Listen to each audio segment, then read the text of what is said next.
किसके श्राप से माता सीता को श्री राम से अलग होना पड़ा। आज की कहानी। माता सीता बाल्यावस्था में अपनी सहेलियों के साथ बगीचे में खेल रही थी।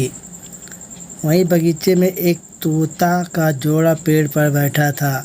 तोता का जोड़ा भगवान राम और माता सीता के बारे में बातें कर रहा था। उनकी बातों को सुनकर माता का ध्यान उन पर गया।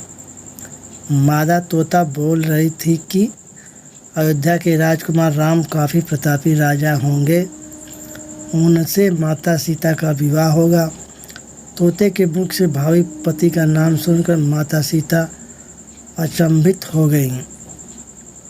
उन्हें अपने बारे में और जानने की इच्छा जागृत हुई, इसलिए उन्होंने अपनी सखियों से कहकर दोनों पंछियों को पकड़ लिया और फिर उन दोनों को पुचकार कर पूछा कि भविष्य के बारे में इतना ज्ञान कहाँ से प्राप्त हुआ। तब पंछियों ने बताया कि इससे पहले हम महर्षि वाल्मीकि के आश्रम में रहते थे, जहाँ हर रोज़ राम और सीता के जीवन के बारे में बताया जाता है। इसलिए उनको दोनों के बारे में हर चीज़ कंठस्थ याद हो गई।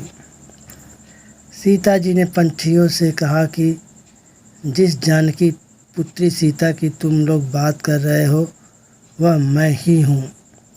मुझे मेरे और राम के बारे में और भी बातें जाननी है।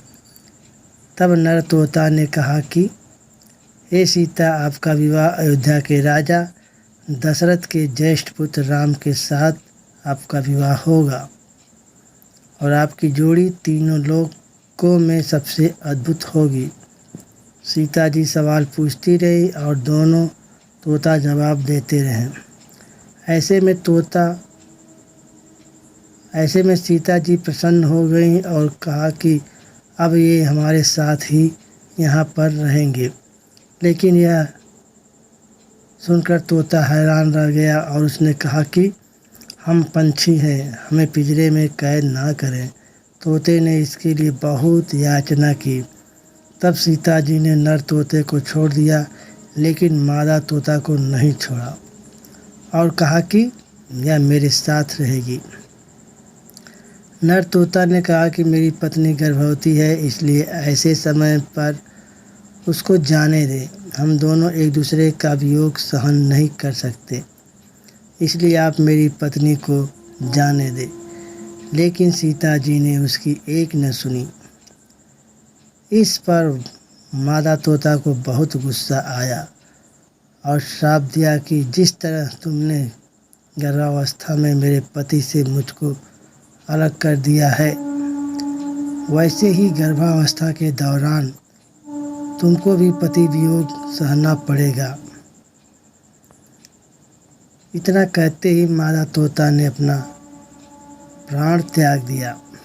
बताया जाता है कि अगले जन्म में तोता वही धोबी था जिसने माता सीता के चरित्र पर उंगली उठाई थी, जिसके बाद भगवान राम ने सीता का गर्भावस्था के दौरान त्याग कर दिया।